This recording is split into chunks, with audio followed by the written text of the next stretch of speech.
Friends, तो इस video के अंदर हम अपने नेक्स्ट टॉपिक को स्टार्ट करेंगे। डिस्ट्रीब्यूशंस ऑफ मेजर इंडस्ट्रीज़, किस तरीके से कुछ मुख्य उद्योगों को डिस्ट्रीब्यूट किया गया, ठीक है, उसके बारे में।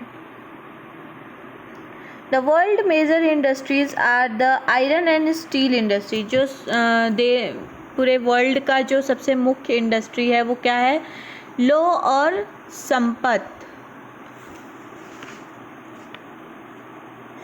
आयरन एंड स्टील, लौह और इस्पात इंडस्ट्री मीन्स लौह और इस्पात उद्योग, एंड टेक्सटाइल इंडस्ट्री, वस्त्र का उस उद्योग जो है, and the information technology industry, जो हमारे आईटी का जो उद्योग है वो। The iron and steel and textile industry are the older industries. जो हमारी आयरन एंड स्टील और टेक्सटाइल इंडस्ट्री है वो क्या है? पुरानी इंडस्ट्रीज़ है, पुरानी उद्योग हैं। While information technology is and emerging industries, जबकि हमारी जो इंफॉर्मेशन टेक्नोलॉजी है वो क्या है? अभी अभी उभरती हुई इंडस्ट्री है, उभरती उद्योग है, इमर्जिंग इंडस्ट्रीज़ है। The countries in which iron and steel industry is located are Germany, USA, China, Japan and Russia. जो हमारी आयरन एंड स्टील इंडस्ट्रीज़ है जो कि लोकेटेड है कहाँ पे? जर्मनी, यूएसए, चाइना, जापान और रशिया के अंदर। Textile industry is concentrated means केंद्रित है कहाँ पे? इन इंडिया में, हांगकांग में, साउथ कोरिया में, जापान में और ताइवान में, ठीक है। The major hub of information technology, जो आईटी का मेजर हब है वो कहाँ पे है? Are Silicon Valley of central California and Bengaluru regions of India. जो हमारे सिलिकॉन वैली है सेंट्रल कैलिफोर्निया के अंदर वहाँ पर, और जो इंडिया का बेंगलुरु क्षेत्र है, बेंगलुरु का जो क्षेत्र है, रीजन है, वहाँ पर क्या है? हमारी इंफॉर्मेशन टेक्नोलॉजी की इंडस्ट्री है। Do you know emerging industry आज also known as sunrise industry? क्या आप जानते हैं कि जो उभरती इंडस्ट्री हैं, उद्योग हैं, उनको हम सनराइज इंडस्ट्री के नाम से भी जानते हैं। This includes IT, information technology, wellness, hospitality and knowledge. Smelting is the process in which metals are extracted from their ores by heating beyond the melting point. ये एक प्रोसेस होता है जहाँ पे मेटल्स को निकाला जाता है ओर्स से, जब उसको हीट किया जाता है मेल्टिंग पॉइंट के बियॉन्ड, तब जा कर के आपको ये मेटल्स मिलता है। इस प्रोसेस को हम स्मेल्टिंग कहते हैं। तो नेक्स्ट टॉपिक हमारा क्या है? Iron and steel industry. जैसा कि हमने पीछे देखा कि मेजर इंडस्ट्री को डिस्ट्रीब्यूट किया गया है 3 भाग में, आयरन एंड स्टील इंडस्ट्री में, टेक्सटाइल इंडस्ट्री में और इंफॉर्मेशन टेक्नोलॉजी इंडस्ट्री में। तो आयरन एंड स्टील इंडस्ट्री के बारे में देखते हैं, लौह और इस्पात के उद्योग के बारे में, ठीक है। Like other industries, iron and steel industries to comprises various input. जैसे और भी इंडस्ट्रीज़ हैं हमारी, उसी तरीके से आयरन और स्टील इंडस्ट्रीज जो हैं वो भी जो है वो शामिल करती हैं अलग अलग तरीके के इनपुट्स को, प्रोसेस को और आउटपुट्स को। जैसे पीछे हमने देखा था ना किस तरीके से पेपर बनाने के लिए क्या क्या इनपुट्स चाहिए था, क्या कॉटन शर्ट बनाने के लिए क्या क्या कॉटन की ज़रूरत, क्या और भी चीज़ों की इनपुट्स की ज़रूरत पड़ रही थी, प्रोसेस का यूज़ किया जा रहा है। उसी तरीके से इन इंडस्ट्रीज़ में भी इनपुट, प्रोसेस और आउटपुट का यूज़ होता है। This is a feeder industry. ये क्या है? हमारे पोषण उद्योग हैं, फीडर इंडस्ट्री हैं, ठीक है। Whose product are used as a raw material for other industries, जिनके प्रोडक्ट्स को यूज़ किया जाता है एज अ कच्चा माल, रॉ मटेरियल की तरह दूसरे इंडस्ट्रीज़ के लिए। The inputs for the industry, जो भी इनपुट्स होते हैं इंडस्ट्रीज के, इंक्लूड करते हैं raw materials such as iron ore, coal and limestones. ये क्या क्या इंक्लूड करते हैं? आयरन ओर को, कोल को, लाइमस्टोन को, अलॉन्ग विथ लेबर के साथ, कैपिटल के साथ, साइट के साथ और अदर इंफ्रास्ट्रक्चर्स के साथ। आयरन ओर, कोल, कोयला वगैरह तो आप सब जानते हैं। लाइमस्टोन्स में चूना पत्थर जो होता है, चूना पत्थर, और साथ साथ लेबर्स, कैपिटल्स, पूंजी वगैरह, साइट्स और जो अदर इंफ्रास्ट्रक्चर्स होते हैं उनके साथ साथ ये सारे इनपुट्स जो हैं वो इंडस्ट्री इंक्लूड करती है। कौन? Iron and steel industry. The process of converting iron ore into steel involves many stages. जो प्रोसेस होता है कन्वर्ट करने का आयरन ओर को स्टील में, वो इन्वॉल्व करता है कई स्टेजेस को। The raw material is put in the blast furnace where it undergoes smelting. जो रॉ मटेरियल्स होते हैं, ठीक है, उनको क्या किया जाता है, रख दिया जाता है किसमें, ब्लास्ट फर्नेस में, जहाँ पे आग की भट्टी होती है, जो उसको ब्लास्ट फर्नेस कहते हैं, जहाँ पे उसको रख दिया जाता है, जहाँ पे वो गलने के प्रोसेस से गुजरता है, अंडरगो स्मेल्टिंग, वहाँ पे उसको मेल्ट किया जाता है। इट इज़ देन रिफाइंड, फिर उसको शुद्ध बनाया जाता है उस प्रोसेस से। The output obtain is steel, फिर उस प्रोसेस से जो हमें आउटपुट मिलता है वो स्टील होता है, which may be used by other industries as a raw material. जो स्टील होता है वो एक रॉ मटेरियल बन जाता है फिर दूसरे इंडस्ट्रीज़ के लिए, और फिर दूसरे इंडस्ट्रीज़ में वो जा कर के यूज़ होता है। जैसे उससे क्या बना सकते हैं,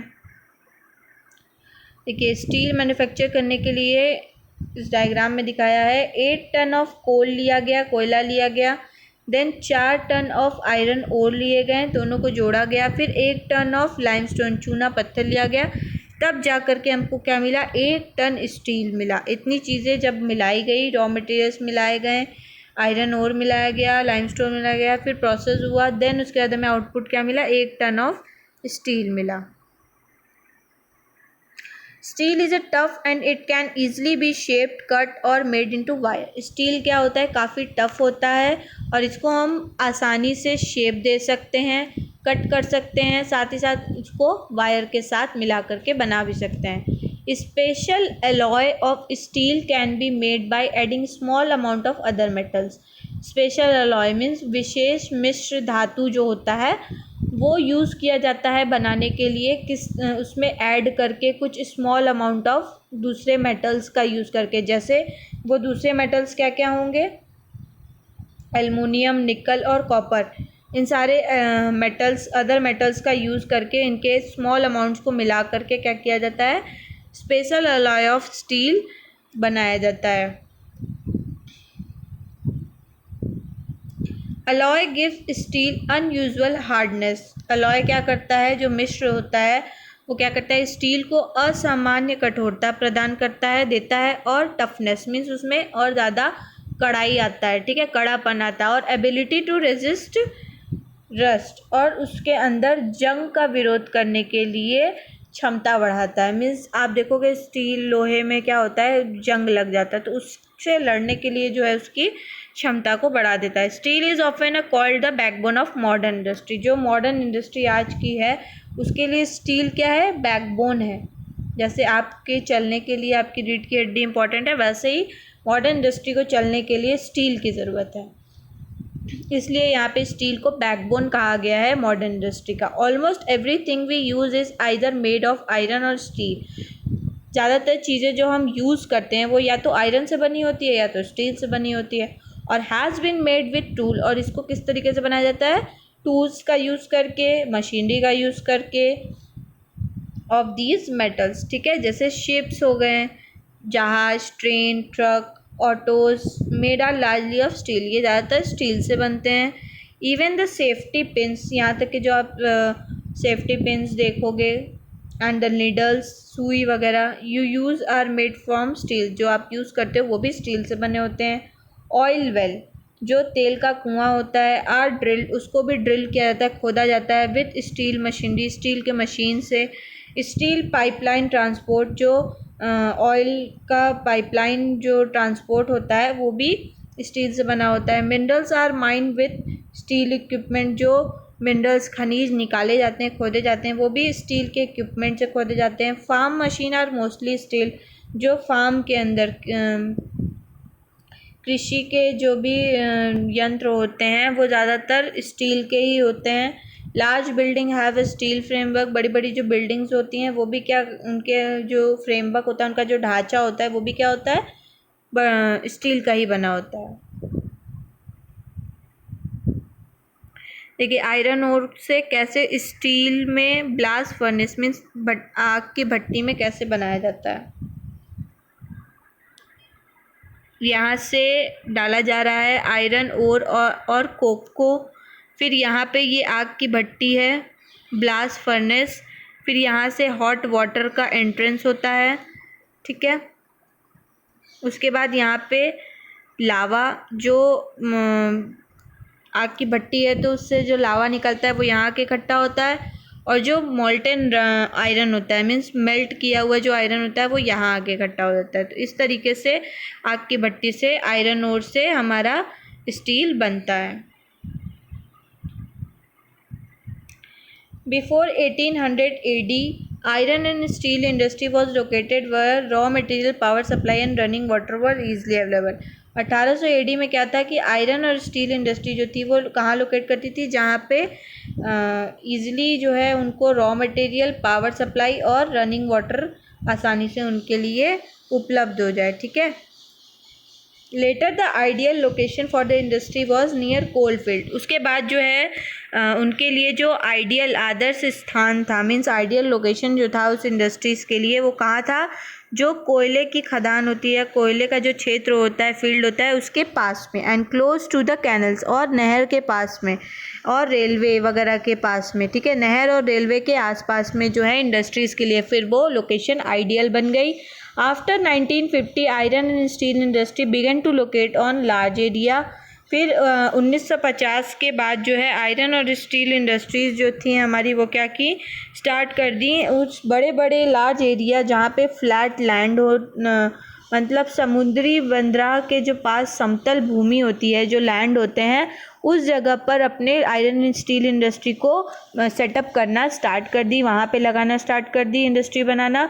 this is because by this time, क्योंकि यहाँ पे जो इस समय steel work had become very large, क्योंकि ये जो स्टील का काम हो गया वो काफ़ी ज़्यादा लार्ज हो गया, बड़ा हो गया। एंड आयरन और had to be import from overseas, और जो हमारे आयरन ओर थे उनको विदेशों से मंगवाना पड़ रहा था।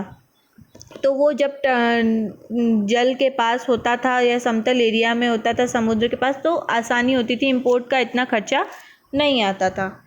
जैसे देखिए इस पिक्चर के अंदर क्या है, the changing location of the world of the iron and steel industry, किस तरीके से इंडस्ट्री लोकेशन चेंज हुई। पहले क्या हुआ, द बेस्ट लोकेशन बिफोर 1800, तब क्या था, यहाँ पे था। ठीक है। देन उसके बाद सेकेंड बेस्ट लोकेशन दूसरा 1950 में कहाँ पे हुआ, यहाँ पे, जहाँ पे उनको सारी चीज़ें इजीली अवेलेबल मिल जाती थी।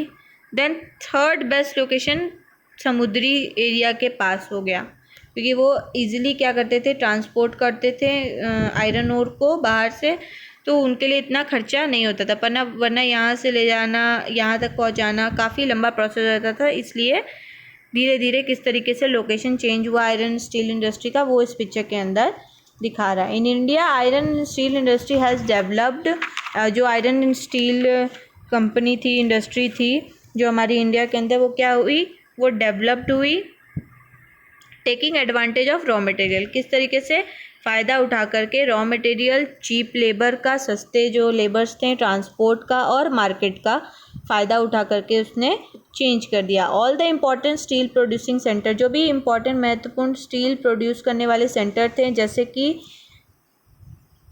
भिलाई, दुर्गापुर, बर्नपुर, जमशेदपुर, रौकेला, बोकारो, ये सारे कहाँ सिचुएटेड थे, in the region of spread over 4 state, ये 4 स्टेट्स में फैले हुए थे, जैसे वेस्ट बंगाल में, झारखंड में, उड़ीसा में और छत्तीसगढ़ के अंदर।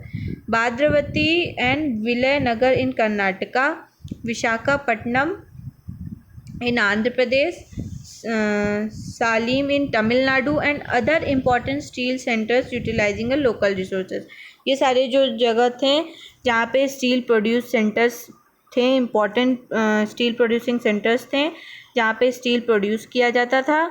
और फिर साथ साथ कुछ इनको 4 स्टेट्स में इनको फैला दिया गया था, जो वेस्ट बंगाल, झारखंड, उड़ीसा और छत्तीसगढ़ में था। भद्रावती और विजयनगर कर्नाटका के अंदर, विशाखापट्टनम आंध्र प्रदेश के अंदर, सलीम इन तमिलनाडु, और अदर इम्पॉर्टेंट स्टील जो सेंटर थे वो यूटिलाइज करते थे सारे लोकल रिसोर्सेज, जैसे cheap labours, transport, market, raw materials, इन सब का।